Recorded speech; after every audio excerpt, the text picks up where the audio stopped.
गांव में सुबह की हलचल है। लोग अपने खेतों में काम पर निकल चुके हैं। रामू अकेले खेत जोत रहा है। हवा में अजीब सी ठंडक है, लेकिन किसी ने ध्यान नहीं दिया। रामू मन में सोचता है, आज का दिन भी हर दिन की तरह है, लेकिन आज कुछ तो अजीब है। हवा भारी है, मिट्टी सड़ी सड़ी सी लग रही है। पास ही लल्ला और भोला बैठकर चने चबा रहे हैं। लल्ला, मजाक। कल रात झुग्गी के पीछे कोई परछाई दिखी थी, काली सी, लंबी सी, हिल भी रही थी। तू मजाक कर रहा है ना? मेरी तो रूह कांप गई। काली परछाई? किसने देखा? अबे बंद करो ये सब बकवास। गांव में डर फैलाओगे क्या? गांव में दिन भर उस परछाई की बातें होती हैं। हर कोई बात कर रहा है, लेकिन किसी ने कुछ देखा नहीं। लेकिन एक बात साफ है, खेत की मिट्टी का रंग बदल गया है और वहाँ की हवा बहुत ठंडी हो गई है। रामू खेत के बीच बैठा सोच रहा है, कुछ तो है जो दिख नहीं रहा, लेकिन महसूस हो रहा है। रात हो चुकी है। सभी अपने अपने घरों में सो रहे हैं। कोई बाहर नहीं है। पूरा गांव शांत है। रामू अपने घर की खिड़की से बाहर खेत की ओर देखता है। वहाँ कुछ हलचल है, लेकिन वो खिड़की बंद कर सोने चला जाता है। रात के करीब 2 बजे किसी जानवर की भयानक चीख खेत की तरफ से आती है। रामू की नींद खुल जाती है। रामू धीरे बोलता है, कुत्ता था शायद, या कुछ और। वह बाहर नहीं जाता, लेकिन खिड़की से झांकता है। खेत के बीच में एक लंबी काली परछाई झुकी हुई है, मिट्टी को हाथ से खोद रही है और एक चमकती लाल आंख पीछे घूमती है। रामू चीखता नहीं, बस धीरे से पीछे हटता है और खिड़की बंद कर लेट जाता है, कांपता हुआ। सुबह सब मिलते हैं।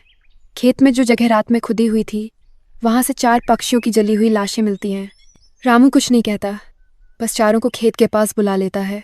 कल रात कुछ देखा, लेकिन समझाया नहीं जा सकता। मैंने कहा था ना, कुछ है यहाँ जो हमें दिख नहीं रहा। अब क्या करें? कुछ नहीं, बस खेत में मत आना। रात को तो बिल्कुल नहीं। चारों दोस्त खेत से लौटते वक्त रास्ते में चुपचाप चल रहे हैं। हवा शांत है। जम्मन, रामू भाई, जो तुमने कहा उसमें सच्चाई है ना?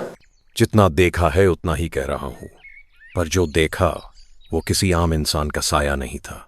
हम लोग अब क्या करें? घर में तो चैन से नींद भी नहीं आती। आज की रात खेत से दूर रहो। मैं अकेला जाऊंगा वहां। देखना है कि वो क्या है। अकेले? पगला गए हो क्या? जिसने देखा है वही समझ सकता है कि उसका सामना कैसे करना है। खेत के किनारे दूर एक पेड़ के पीछे रामू खड़ा है। हवा में अजीब सी सीटी की आवाज। खेत की सूखी घास हिल रही है। रात गहरी हो चुकी है। रामू खेत की ओर टकटकी लगाए देखता है। अचानक दूर खेत के बीचों बीच जमीन में हलचल होती है। धीरे धीरे मिट्टी फटती है। एक काले शरीर वाली आकृति बाहर निकलती है।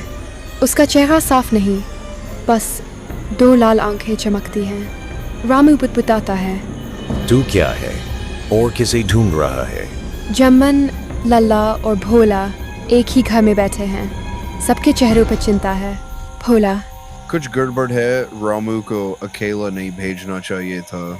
अगर वो लौट के ना आए तो हम खेत में नहीं, थाने में होंगे। घर के बाहर दरवाजे पर कुछ गिरता है। ठक। तीनों चौंकते हैं। चमन धीरे से दरवाज़ा खोलता है। बाहर कोई नहीं, बस ज़मीन पर एक चीज़ पड़ी है, रामू की चप्पल। रामू अब खेत में बैठा है। आकृति अब पास आ चुकी है, बिल्कुल नज़दीक। उसका हाथ रामू के सिर के पास जाता है। रामू आंखें बंद करके बुदबुदाता है, जिसे तू ढूंढ रहा है वो मैं नहीं हूं। आकृति का चेहरा रामू के बिल्कुल पास, लेकिन वो रामू को नहीं उठाती। फिर अचानक वो जोर से गुर्राती है और ज़मीन के अंदर वापस चली जाती है। अगली सुबह गांव में हलचल। गांव के मंदिर के पास लोग इकट्ठा हैं। किसी ने सुना कि खेत में कोई आवाज़ें आई थीं। गांव वाला कहते हैं किसी पुराने जमाने में उस खेत में एक डाकू को जिंदा गाड़ दिया गया था। उसका नाम कालू था। उसकी आत्मा अब बाहर आई है और वो किसी को ढूंढ रही है। रामू अकेला खेत में खड़ा है। बाकी 3 दोस्त थोड़ी दूरी पर हैं। रामू धीरे, मैं समझ गया हूं। वो जिसे ढूंढ रहा है वो गांव के किसी आदमी का पूर्वज है। मतलब वो किसी को पहचानता है, और जब तक पहचान पूरी नहीं होगी तब तक वो हर रात खेत से निकलेगा। जम्मन रात को अकेले घर लौट रहा है। तभी उसे पीछे से आवाज आती है, अजीब सी खरखराती आवाज। वो ही है। हिम्मन पीछे मुड़ता है, कोई नहीं। फिर सड़क पर इसकी परछाई के साथ एक दूसरी परछाई जुड़ती है, बहुत बड़ी, बहुत भयानक। मैं तुझे ढूंढ रहा था। दोस्तों, हम बड़ी मेहनत से आपके लिए वीडियो बनाते हैं। कृपया हमारे वीडियो को लाइक करें और हमें आगे बढ़ाएं। इससे हमारा चैनल आगे बढ़ सकता है। और हमारे चैनल को सब्सक्राइब करें और छोटा सा सही लेकिन कमेंट जरूर करें। छोटा सही, सही चाहो तो सिर्फ अच्छा लिख के चले जाओ। अब मैं आपसे मिलूंगा अगला वीडियो। जब तक आपके लिए बाय बाय।